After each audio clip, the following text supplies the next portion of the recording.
और मुझे भेजा गया उधमपुर। उधमपुर से ही फिर मुझे 5 मार्च को अरेस्ट किया, 1.5 साल में जेल से आने और आपके खिलाफ क्या चार्ज लगे थे? अनलॉफुल सिलेक्शन चार्जेस की ये देशद्रोही है, देश के खिलाफ बोलता है, जबकि उसमें कोई सच्चाई नहीं देंगे, वो देंगे, नौकरी देंगे, आप ये RTI वापस ले लो, रिश्वत देने की कोशिश। तो मैंने इसका मतलब ये हम समझे कि बारी को खरीदना मुश्किल ही नहीं, नामुमकिन नहीं तो है ही, ये कोई नहीं। लड़कियों को बदनाम किया जा रहा है कि लड़कियां रात के टाइम पे, रात के 2 बजे, रात के 12 बजे सड़कों पर होती हैं, और रिसेंटली किसी ने हैदरपुरा में देखा है यही सारा कुछ, और बहुत सारी शिकायतें आती भी हैं। लेकिन यहाँ पे ये जो लड़कियां, एक ह्यूमन बीइंग को रिलीजन ने ये दिया है कि अंधेरे के बाद ओपनली घूमा ना कर। वाले इलेक्शंस में मैंने पहले ही कहा, मैं नहीं, मैं लड़ूं या ना लड़ूं ये जरूरी नहीं। इलेक्शंस में उठना मेरा कंपल्शन हो गया है। क्योंकि देखिए, मैं 1 महीने में 15 दिन जहाँ जेल में होता हूँ या कोर्ट कचहरी। नाज़रीन, आप देख रहे हैं कोशर दास्तान न्यूज़ नेटवर्क का लाइव ब्रॉडकास्ट आसफा बशीर के साथ। जी हाँ नाज़रीन मोहतरम, इस वक्त हमारे साथ एक बड़ी शख्सियत मौजूद है कश्मीर की। अगर हम बात करें, कश्मीर का एक सेलिब्रिटी हमारे साथ मौजूद है। आपका वक्त ज़ाया ना करते हुए हम इंट्रोड्यूस करना चाहेंगे डॉक्टर अब्दुल बारी नायक को, जो कि टर्मिनेटेड प्रोफेसर है। सबसे पहले इसी बात पे बात करेंगे, टर्मिनेटेड प्रोफेसर बारी साहब प्रोफेसर कैसे बने, बारी साहब टर्मिनेटेड प्रोफेसर कैसे बने? बहुत बहुत शुक्रिया आपका वक्त देने के लिए। जी थैंक यू। जी, हमारा सवाल यही है कि प्रोफेसर से टर्मिनेटेड प्रोफेसर कैसे अब्दुल बारी नायक बने? एक्चुअली 2016 में मैं हायर एजुकेशन में एज एन असिस्टेंट प्रोफेसर लगा जी। फिर 2017 में मैंने बहुत सारे स्कैम्स ओपन किए थे। अच्छा, आपने पहले से ही स्कैम्स ओपन करने स्टार्ट कर दिए? करता था, एक्टिविस्ट। उसके बाद 2017-18 में भी बहुत सारे स्कैम्स, उसमें एक DC साहब भी इन्वॉल्व थे और बहुत सारा एडमिनिस्ट्रेटिव सेटअप उसमें इन्वॉल्व था। अच्छा, वो स्कैम था रहबरी खेल का। उसमें उन्होंने फॉर्ज्ड डॉक्यूमेंट्स पे 4-5 कैंडिडेट्स को इन किया था। अच्छा, और उसके अलावा उन्होंने 70,000 से 1,30,000 तक उन्होंने रिश्वत ली थी। उसको मैंने हाईलाइट किया तो DC साहब ने डायरेक्ट किया SHO कुलगाम को, इसको अनलॉफुल में बुक करो। अच्छा, और फिर 2018 का मुझे एक FIR लगा कि ये एडमिनिस्ट्रेशन को यहाँ काम करने नहीं देता है, जबकि उन्होंने अपने जो लूप होल्स थे सिस्टम के या करप्शन स्कैम छुपाने के लिए उन्होंने बली का बकरा मुझे बनाया। फिर 2018 में ही एक सरपंच है, सरपंच अब्दुल रशीद बट NC के सरपंच थे। अच्छा, उनके जितने भी कांड थे ब्लॉक में, वो इवन मतलब वुमेन फोक के साथ, मतलब उनको कहीं कहते थे कि उन ऑफिशियल्स के पास जाओ, बहुत सारा कुछ गड़बड़ था। और इवन बच्चों को भी उठवाते थे, कहते थे ये स्टोन पेल्टर से, जबकि रियलिटी में वो नहीं होते थे। मैंने उसको हाईलाइट करवाया और उसको मतलब एडमिनिस्ट्रेशन तक पहुंचाई वो बात कि ये एक्सप्लॉइट करता है बच्चों को, उनके पेरेंट्स को, वुमेन फोक को। तो NC पावरफुल पॉलिटिकल पार्टी थी, उन्होंने अपने ही DC को, ये 2018 की बात है, उन्होंने उन्हीं DC के जरिए मुझे दूसरा अनलॉफुल लगवाया। उसके बाद बहुत सारे छोटे छोटे FIRs में NC के वर्कर्स हो या PDP के मतलब जो बड़े कद्दावर लीडर, उन्होंने छोटे छोटे FIRs हर एक पुलिस स्टेशन में लगवाए। और या जिनको हम गूंज कहते हैं, गुंडे, जिसके खिलाफ मैं स्टोरी करता हूँ, उसका तो बैकग्राउंड बहुत वो होता है, या पावरफुल होता है, या उसके पास पैसा होता है, वो पैसा खर्च करता है और कंप्लेंट डालता है, फिर FIR लग जाता है। और इसी वजह से फिर 2021 में, इवन मैं 2020 में डिस्ट्रिक्ट ऑफिसर रहा कोविड में। मैंने कम से कम 35 पुलिसमैन जिनको कोविड हुआ था उनको भी मैंने सर्व किया, क्वारंटीन रखा था, और मैं पूरे डिस्ट्रिक्ट का हेड था। 2021 में मेरी ट्रांसफ़र की गई और मुझे भेजा गया उधमपुर। उधमपुर से ही फिर मुझे 5 मार्च को अरेस्ट किया, 1.5 साल में जेल में रहा। जेल से आने और आपके खिलाफ क्या चार्ज लगे थे? अनलॉफुल सिलेक्शन चार्जेस की ये देशद्रोही है, देश के खिलाफ बोलता है, जबकि उसमें कोई सच्चाई नहीं थी। अपने करप्शन स्कैम्स को डिस्ट्रिक्ट एडमिनिस्ट्रेशन ने छुपाने के लिए मुझे बलि का बकरा बनाया। अच्छा डॉक्टर साहब, हमेशा ये हर एक बच्चे का सपना होता है कि वो गवर्नमेंट जॉब उसको मिले। आपने गवर्नमेंट जॉब ऐसे ही छोड़ दी क्योंकि आपका ये सीन था कि मुझे लोगों को एक्सपोज करना है, लोगों को नहीं, हम कहेंगे जैसे आपने अभी कहा गूंज को एक्सपोज करे। पहला कब आया आपको दिमाग में कि मुझे किसी ना किसी को एक्सपोज करना है? आपने खुद ऐसे डिसीजंस लिए कि हमें किसी को एक्सपोज करना है, या आपने पहले किसी को बोला था, आपने बोला था, अपनी गुहार लगाई थी, ऐसा कुछ हुआ है? कोई भी चीज़ आपके हाथ में नहीं होता है। यहाँ जो भी चीज़ होता है वो डेस्टिनी होती है, या जिसको हम कहेंगे अल्लाह पाक की मर्जी होती है, उसी के अकॉर्डिंग हर एक चीज़ होता गया। अच्छा। अगर देखेंगे कि मैं यहाँ से अलीगढ़ गया पढ़ने के लिए, फिर ट्रेन्स में बहुत सारे गपले होते थे, जो प्रिंटेड रेट होती है उससे ज़्यादा चार्ज करते थे। मैंने उस पर कंप्लेंट डाली, और भी RTIs मैंने कहा है कि सफाई पे ट्रेन्स में। इवन उस दिन मुझे बहुत सारे ऑफिशियल्स आए थे कि आपको ये प्रॉफिट देंगे, वो देंगे, नौकरी देंगे, आप ये RTI वापस ले लो। कोशिश भी करी। हाँ। तो मुझे मैंने इसका मतलब ये हम समझे कि बारी को खरीदना मुश्किल ही नहीं, नामुमकिन नहीं तो है ही, ये कोई नहीं खरीद सकता है। इवन जब मैं 6th-7th क्लास में था तब मैंने बिहार के छोटे बच्चों को यहाँ देखा काम करते हुए। फिर मैंने लेबर कमिश्नर के पास एक कंप्लेंट डाली और उन्होंने फिर एक्शन ले लिया उस पर, क्योंकि वो लेबर छोटे छोटे बच्चे थे बिलो 14 ईयर्स की एज में, चाइल्ड लेबर हो रहा था। क्योंकि मुझे कॉन्शियसनेस तब से ही था कि वो मेरा सबसे पहले इंसिडेंट था जो मेरी लाइफ में हुआ था। उसी दिन मैंने डिसाइड किया कि नहीं, मुझे आवाज़ उठानी थी। और उसके बाद फिर चलता गया, फिर मैं जॉब में भी आ गया। और फिर वो एक्टिविज़म मेरे से ख़त्म नहीं हो पाया, मेरे माइंड से नहीं हुआ। इवन मैं जेल भी गया तब भी मैं वहाँ से सोच रहा था अब मैं इसको एक रिवोल्यूशन के उसमें शक्ल में कैसे चेंज करूँ। फिर मैं पैदल मार्च किया। मैं नियर अबाउट 500 हर एक डिस्ट्रिक्ट जो अनंतनाग है इसमें 550 किलोमीटर्स में पैदल चला। डिस्ट्रिक्ट कुलगाम में मैं ये कब की बात है? ये पिछले साल की बात है, 2023 में। जब मैं जेल से छूटा उसके बाद मैंने पैदल मार्च किया। इवन मैं पुलवामा 50 किलोमीटर्स चला, शुपियन में मैंने 150 किलोमीटर कवर किया। मैंने सोचा था हर एक डिस्ट्रिक्ट में हर एक लोग को मैं अवेयर करूं, हर एक फैमिली मेम्बर को, हर एक इंडिविजुअल को अवेयर करूं कि करप्शन क्या होता है, करप्शन से इम्प्लिकेशंस क्या होंगे, और सोसाइटी में जितने भी बुराइयां हैं, चाहे ड्रग्स का मैनेस हो, चाहे बाकी चीज़ें हों, उनको अवेयर करने की कोशिश की। जी डॉक्टर साहब, आपसे ये जानने की कोशिश करेंगे कि हर किसी को अभी डॉक्टर बारी नायक बनने की ज़रूरत है। ज़रूरत क्यों पड़ी? कोई क्यों नहीं सामने आता है? अगर हम गवर्नमेंट ऑफिशियल्स की बात कर रहे हैं, आपने खुद कहा कि आप खुद एक गवर्नमेंट ऑफिशियल थे और आपको फिर सच्चाई बोलने से टर्मिनेट कर दिया गया। आपको कहीं ना कहीं लगता है कि हमारी गवर्नमेंट या हम खुद इसमें खुद ही मुलविस है इसमें? नहीं, डॉक्टर बारी एक्चुअली एक ही टर्मिनेट नहीं हुआ, नियर अबाउट 70 लोग टर्मिनेट हुए, वो भी डॉक्टर बारी है। अब उनको थोड़ी सी शाय आती है कि टर्मिनेट बोलने में, तो मुझे प्राउड फील होता है क्योंकि वो भी ऑनेस्ट है। अगर हम प्रोफेसर मुहीद की बात करेंगे या हम तहसीलदार साहब नज़ीर साहब की बात करेंगे या हम किसी टीचर की बात करेंगे या इवन जो पुलिस डिपार्टमेंट के ऑफिशियल्स टर्मिनेट हुए उनकी बात करें, उन्होंने कहीं ना कहीं ऑनेस्ट बिहेवियर दिखाया और सिस्टम को वो रास नहीं आया और वो टर्मिनेट हुए। या आप मुझे बता दीजिए शुपियन में जो वो डॉक्टर्स थे, उन्होंने तो जो रिपोर्ट दी वो तो आपको भी पता है वो रियलिटी थी, फिर उनको टर्मिनेट किया गया। कहीं ना कहीं उन्होंने हकीकत का साथ दे दिया, लेकिन यहाँ के पॉलिटिशियंस जो लोकल पॉलिटिशियंस हैं हमारे, वो नहीं चाहते थे ये। उन्होंने कहीं ना कहीं डोजियर बनाया और हम लोगों को सिस्टम से निकाला। कहते हैं ना डॉक्टर साहब, गंदगी को साफ़ करने के लिए गंदगी में उतरना पड़ता है। तो हम कहीं ना कहीं ये समझें कि आपको गंदगी को साफ़ करना था और आप गंदगी में ही उतर गए। आने वाले टाइम में असेंबली इलेक्शंस है, क्या आपका रुझान रहेगा? क्या आपको उठना है आने वाले इलेक्शंस में या आप हमेशा ये एक्टिविज्म ही करेंगे? नहीं, इलेक्शंस में उठना मेरा कंपल्शन हो गया है। क्योंकि देखिए, मैं 1 महीने में 15 दिन जहाँ जेल में होता हूँ या कोर्ट कचहरी। जी बिल्कुल, हम भी जब भी कभी इससे पहले भी हमने कोशिश की थी इनसे मिलने की, तो हमें पता चला बारी साहब अभी जेल में है। जी, आपके सोर्सेज भी बहुत होते हैं। कितनी जो आपकी टीम है, आप लोगों को आप ऐसे गंदगी को साफ़ करते हैं और एक्सपोज करने की कोशिश करते हैं और करते भी हैं। रिसेंटली आपने एक क्या नाम था उनका? अच्छा, रमा, अब्दुर्रहमान। हाँ, रमा जिनका कोड है, उनको डॉक्टर बारी नायक ने ही एक्सपोज किया। तो वो क्या सीन था? एक्चुअली मेरी टीम जो थी वो थी नियर अबाउट 4500 हम थे इलेक्शन से पहले। उसके नियर अबाउट 4500 आपकी टीम है और टीम में थी? हाँ थी। थी से क्या मतलब है? मीन्स इलेक्शन जिस दिन मैंने काउंट किया था तब हमारी टीम इतनी थी। आज हमारी टचिंग 5000 हमारी टीम है। और मैं हर एक बंदे से रिक्वेस्ट करता हूँ कि वो हमारे साथ ज्वाइन हो जाए और सोसाइटी में जितना भी कीचड़ है, जितनी भी गंद है, उसको हम एक्सपोज करेंगे और सोसाइटी एक बेहतर बनाएंगे फ्यूचर जनरेशन के लिए। एक ऐसे मुझे याद पड़ रहा है, एक मूवी आई थी गब्बर करके, गब्बर के साथ पूरा यूथ जुड़ गया था। आज हमारे कश्मीर में डॉक्टर अब्दुल बारी नायक जो है गब्बर बन चुके हैं, गब्बर की शक्ल इख्तियार कर ली है और इन्होंने पर अभी उन्होंने कहा कि हाँ, आने वाले इलेक्शंस में मैं उठने वाला हूँ। आप उठने वाले हैं इलेक्शंस में?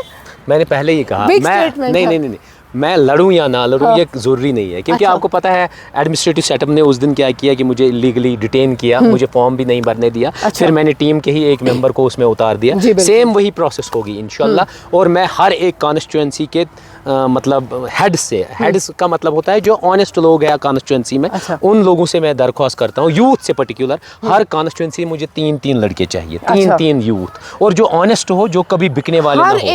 हर एक डिस्ट्रिक्ट में, हर एक कॉन्स्टिट्यूंसी में 3-3, हर एक डिस्ट्रिक्ट में नहीं, एक कॉन्स्टिट्यूंसी में नहीं, पूरे कश्मीर वैली में, कश्मीर वैली में। अगर जम्मू में आपके साथ कोई जुड़ना चाहे तो हाँ जुड़ सकता है, लेकिन अभी हमारी टीम वहाँ स्ट्रांग नहीं है उतनी। अच्छा। वैली में बहुत स्ट्रांग है हमारी टीम। मैं चाहता हूँ हर एक कॉन्स्टिट्यूंसी से तीन यूथ, एजुकेटेड यूथ। एजुकेटेड का मतलब ये नहीं कि वो उनका MA हो, एजुकेटेड का मतलब वो हर एक समाज के हर एक जुर्म और वो उसको साफ करना, उनके दिल में एक ख्वाहिश हो और वो करे काम, वो एक्टिविस्ट सी हो। आपको ऑनेस्ट लोग चाहिए, ऑनेस्ट लोग चाहिए, और जो दिल जान पे हथेली पे लेके 24/7 लोगों की खिदमत करे। वो 3 बंदे मुझे हर एक कॉन्स्टिट्यूंसी चाहिए, और हम उसी में फिर डिसाइड करेंगे। कॉन्स्टिट्यूंसी का पूरा यूथ हम बुलाएंगे। फॉर एग्जांपल ये पहलगाम कॉन्स्टिट्यूंसी है, ये शांगस कॉन्स्टिट्यूंसी है, उसमें पूरे यूथ को बुलाएंगे। उसमें कहेंगे कि हम आपको इन तीनों में से बेस्ट कौन है, या इतने लोगों में से बेस्ट कौन है, और फिर 3 सिलेक्ट करेंगे। 3 में से एक फॉर्म डालेगा, दूसरा कवरिंग कैंडिडेट होगा, और तीसरा भी डालेंगे।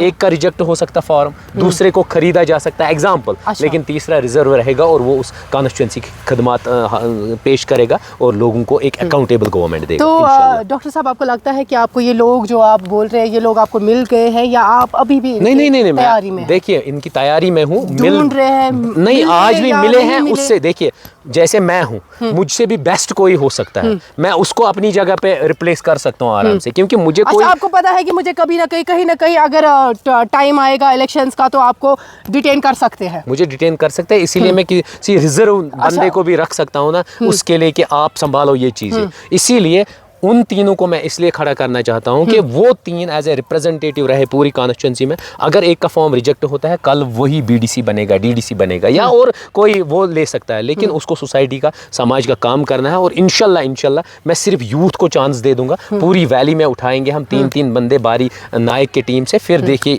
क्या होता है। फिलहाल तो आपके साथ अभी हज़ारों की तादाद में लोग जुड़ चुके हैं, और आपसे ये जानने की कोशिश करेंगे, जो लूप होल्स आपने देखे ज़्यादा कहाँ पे, किस सेक्टर में आपने देखे? देखिए, 3 सेक्टर होने चाहिए जो सबसे बेस्ट होने चाहिए किसी भी स्टेट में, किसी भी कंट्री में, या किसी एक गांव में। एक हमारा रेवेन्यू बहुत अच्छा होना चाहिए, रेवेन्यू डिपार्टमेंट जो लैंड, हाँ, ये ऑनेस्ट होना चाहिए। दूसरा है हमारा एजुकेशन सिस्टम, और तीसरा है हमारा हेल्थ सेक्टर। ये 3 सेक्टर्स अगर अच्छे होंगे तो हर एक चीज़ इजी हो सकता है। आप देखिए, यहाँ के लोग जाते हैं पटवारी के पास, वो उनसे लेता है 2,000, 5,000, 10,000, इवन लैक्स में। कल ही मैंने एक जगह देखा जिसमें 2.5 मीनस 2,05,000 रुपये उसने रुश्वत लिया है उसको लैंड रिकॉर्ड देने के लिए। आप खुद देखिए कितनी शर्म की बात है।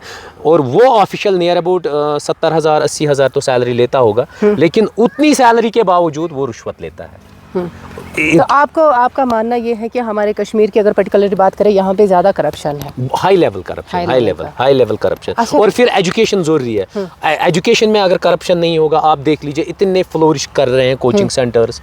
आजकल एक गरीब बंदे को मुश्किल है अपने बच्चों को पढ़ाना, क्योंकि प्राइवेट स्कूल्स इतने चार्ज करते हैं एनुअल फी। वाकई जब ये माफिया बन गया, माफिया बन गया की अगर बात करें, कोचिंग सेंटर्स माफिया बन चुके हैं। अगर वो अकाउंटेबल हो जाएंगे तो ऑटोमेटिकली यहाँ शफाफत आ जाएगी, और एक गरीब बच्चा भी अपने बच्चे को प्राइवेट स्कूल में पढ़ा सकता है। और प्राइवेट स्कूल की क्या ज़रूरत है, गवर्नमेंट स्कूल्स में इतना इंफ्रास्ट्रक्चर बेस्ट बनाइए, टीचिंग स्टाफ ऐसा ले आइए, ऑटोमेटिकली चेंज हो जाएगा। तो बारी साहब, ये तो रहा आपकी एक्टिविज़म की हमने बात की। अब चले आपकी पर्सनल लाइफ की ओर आते हैं।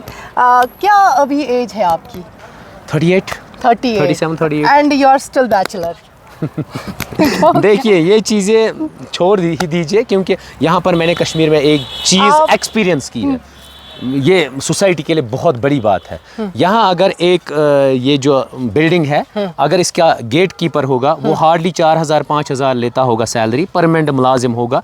यहाँ किसी बहुत हाई क्लास सोसाइटी की एक बहुत बड़ी PhD लड़की होगी, डॉक्टरेट, वो अपनी बेटी उसको देगा, क्योंकि वो 4,000 की जॉब कर रहा है, परमानेंट है। अच्छा। रिवर्स में क्या होगा, अगर कोई बहुत बड़ा स्कॉलर है, PhD है, उसका माइंड सेटअप जो है एनालिटिकल बेंट ऑफ माइंड होगा, एक फिलोसोफर होगा, इवन उसको अगर एक 8th फेल भी नहीं मिल सकती है, क्योंकि वो कुछ कमाता नहीं है।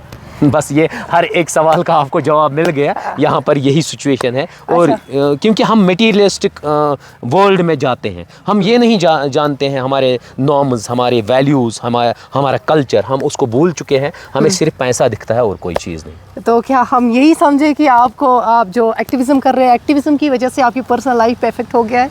नहीं, वो मेरी पर्सनल लाइफ, मैं अपनी पर्सनल लाइफ को पर्सनल लाइफ नहीं मानता हूँ। अच्छा, मैं आपने अपनी ज़िंदगी को गुज़ार किया है लोगों के लिए? हाँ, लोगों के लिए, क्योंकि देखिए ये मेरी ही प्रॉब्लम नहीं है। आप यहाँ देखिए श्रीनगर में हमारी कितनी बहनें हैं जिनकी मैरिज नहीं होती है। उसका रीज़न क्या है? हमारी सोसाइटी। कहीं ना कहीं मैं चाहता हूं कि अगर अच्छे अच्छे कल एमएलएज बने, मैं ये रूल पास करवाऊंगा या उनसे कलेक्ट करूंगा पैसा, लोगों से ले लूंगा पैसा, और जिसको शादी करनी होगी at the age of 18, at the age of 19, वो कर सकता है। अगर उसको पढ़ना है, मैं उसके अकाउंट में ट्रांसफ़र करूंगा 5,000 रखूंगा मैं ऑन एन एवरेज, ताकि समाज में जितनी भी बुराई है वो इरेडिकेट हो जाए, ड्रग माफिया ख़त्म हो जाए। क्योंकि जब यंग एज में किसी की शादी हो जाएगी, ऑटोमेटिकली वो सोचेगा मुझे बच्चों के लिए कमाना है, वो ड्रग से अवे रहेगा। बहुत सारी सोसाइटी में, समाज में जितने भी बुरे काम हैं वो सब खत्म हो जाएंगे। अच्छा, कुछ आखिरी में कुछ सवालात आपसे रहेंगे, छोटे छोटे जवाब आपके चाहिए। अच्छा, अगर हम बात करें यहाँ की लेडीज़ की, वुमेन्स की, रिसेंटली हाल ही में आपने एक स्कैम खोला जहाँ पे औरतों का बड़ा नाम आया, एक वुमेनाइजर था जिनको आपने एक्सपोज किया। आपको लगा कि कहीं ना कहीं हमारी भी कहीं पे, हम लेडीज़ की भी कहीं पे गलती होती है? नहीं, गलती एक्चुअली लेडीज़ की नहीं है, लेकिन जो हम देखिए, मैं ये नहीं बोल रही लड़कियां कभी गलत, देखिए नहीं, उनकी लेकिन हम सहते जो न्यूरिशमेंट है ना, जो हमारी सोसाइटी है ना, वो हमें बाउंड करती है। क्यों? क्योंकि अगर कोई बच्ची, क्रेडल से ही लेते हैं, जब कोई बच्ची पैदा होती है हॉस्पिटल में जब बेटा पैदा होता है तो आप रिश्वत देते हो 4,000 या 5,000, ये गई चाय। अगर लड़की होती है तो आप 3,000 देते हो। वहीं से तो हो गया ना इनजस्टिस। आपने लड़की के लिए 3,000 क्यों दिए? क्योंकि आपको वो इम्पोर्टेंट नहीं है। वहीं से इनजस्टिस शुरू। अब उसके भी माइंड में पड़ता है, कल आप उसको कहते हो आपको बर्तन धोने हैं, आपको किचन का काम करना है, और लड़के को कहते हो ले लो बैट और क्रिकेट खेलो। होगी ना डिस्पैरिटीज, यही तो होगी ना। जब आप लड़की को बोल्ड बनाओगे, कल आपको आईएएस ऑफिसर बनना, आईपीएस बनना है, कल आपको लड़ना है सोसाइटी में, उसके माइंड में पहले से ही, बचपन से ही डालो कि आप एक आइकन हो सोसाइटी का, रोल मॉडल हो आप सोसाइटी का, फिर ये चीज़ें सब ठीक हो जाएंगी। बिल्कुल, आपने बातों को सही कहा, लेकिन मेरा सवाल कुछ और था, आपने किसी और एंगल से लिया। मेरा सवाल ये था, अगर हाँ, being a Kashmiri, being a Muslim, मैंने आपसे पूछा नॉट हमें सोसाइटी कैसे लेती है? सोसाइटी ही लेती है ना। देखिए, जब हम न्यूरिश करते हैं बचपन से है कि आप सबऑर्डिनेट हो, आप 8 बजे बाद नहीं आ सकते, यही चीजें तो बनाती है ना उसको वीक। जब वीक बनाती है तो वो शाय रहती हैं। जब हम उसको पहले से ही स्ट्रांग रहेंगे कि तो अगर आपको कोई लगता है कि लड़की को शाम को लेट नाइट, नहीं, लेट नाइट में नहीं आना है, नहीं आना है। हम उसको क्या कहते हैं, अगर लड़का भी शाम को लेट आए, वो क्यों आए? बिल्कुल, हमें लड़कों को भी शाम को लेट आने से बाउंड जो करनी है, शाम से क्यों आप वो बाहर रहेंगे? नमाज पढ़ के घर आ जाओ, बैठो कमरे में, पढ़ाई करो या गेम्स खेलो, जो भी आपका मन करे, लेकिन अंदर जब आप सोचिए शाम के वक्त एक लड़का बाहर जाता है, लड़का क्या सोचेगा? खुद माइंड आएगा, चलो ये ड्रग प्लेयर है, वो ड्रग करता है, और उसको काम भी क्या है शाम के बाद बाहर जाने का? क्या बात है, वो वहाँ गोसिप्स होती है। अगर फ्रेंड सर्कल को छोड़ के वो आ जाएगा, लाइब्रेरी अटेंड करेगा, नमाज पढ़ेगा, कुरान की तिलावत करेगा, बाकी चीज़ें करेगा, that is the best thing ना। मैं ये नहीं कहता हूँ लड़की को भी शाम के बाद घूमना चाहिए। शाम, रात बनी किस लिए है? अंधेरा तो इसीलिए है, आराम के लिए। ये तो इस्लाम भी कहता है। और अंधेरा आपको पता ही है, बहुत जगह जिक्र है अंधेरे में इवन हमें घूमना भी नहीं चाहिए जी। और पेरेंट्स को भी गाइड करना चाहिए। या इवन आपने अभी रिसेंटली आप आए हो मर्डर के केस में, अगर वो पूरी गैंग नहीं बैठी होती, इतने बच्चे नहीं बैठे होते, मेरे दिमाग में सवाल था, अगर वो 9:30 बजे घर से नहीं निकलते तो मर्डर भी, मे भी मर्डर नहीं है, अल्लाह की मर्जी थी, लेकिन मर्डर नहीं होता। और उनके पेरेंट्स कहाँ थे? उनके पेरेंट्स ने नहीं पूछा कि बच्चा कहाँ है। मेरी यहाँ बांजी एक छोटी है, इवन अगर गेट, मुझे वो आंखों से ओझल होती है 10 सेकंड के लिए, मैं सोचता हूँ वो कहाँ गई, किसके पास है। बाकी लोगों को भी ये सोचना है ना। जब वो सोचेंगे, केयर करेंगे बच्चों को, तब जाके सब चीज़ें ठीक हो जाएगी। डॉक्टर साहब, एक और शिकायत आ रही है इस वक्त श्रीनगर डिस्ट्रिक्ट की। अगर हम बात करें हमारे डिस्ट्रिक्ट में रात के टाइम पे, जैसे अभी आपने कहा कि रात के टाइम पे कोई लड़का और ना लड़की घर लेट से आने चाहिए, लेकिन ना लड़का आएगा और ना ही लड़की आएगी। लेकिन ट्रांसजेंडर्स की अगर बात करें, अभी लड़कियों को बदनाम किया जा रहा है कि लड़कियां रात के टाइम पे, रात के 2 बजे, रात के 12 बजे सड़कों पर होती हैं।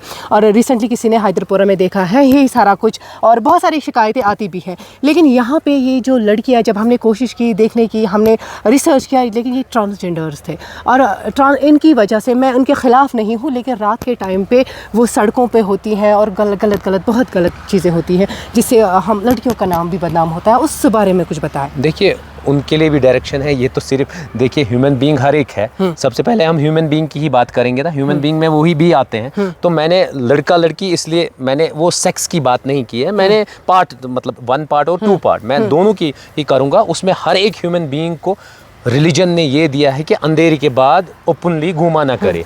ये मैं नहीं कहता हूँ, ये भगवद गीता भी कहते हैं, ये ग्रंथ्स भी कहते हैं, ये बाइबल कहता है और हमारे कुरान पाक भी वही कहता है। और इवन मैक्सिमम हदीस में भी है, तो वो फॉलो करते होंगे ना। अगर वो किसी भी रिलीजन, वो किसी भी सेक्ट से है, तो उनको रिलीजियस गाइडलाइंस कंपल्शन है कि वो फॉलो करे।